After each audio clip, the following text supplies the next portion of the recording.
আমি আজকে এই বাড়ি এসেছি, মানে হলো চন্দননগরের বাড়িতে। তো আমার আসার কথা ছিল কালকে যেহেতু পিসি বাড়িতে পঞ্চম দোল, সেই কারণে। তো বাড়ি থেকে বললো যে আজকে পিসি বাড়িতে বাউল গান হবে, তো আজকেই আসছে। তো আমি বললাম যে আজকে যেতে পারবো না, তো কালকে আমি সকাল সকাল চলে যাব। তো ফাইনালি আমি আজকে এসেছি। তো বাড়িতে কেউ জানে না, গিয়ে সারপ্রাইজ দেবো।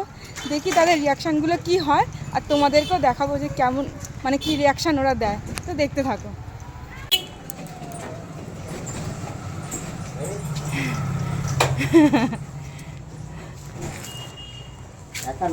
হ্যাঁ,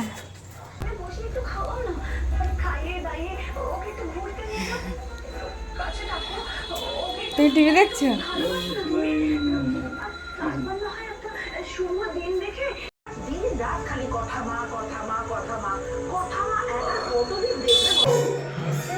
হ্যাঁ হ্যাঁ, না ও আসেনি, ও ছুটি নেই তো।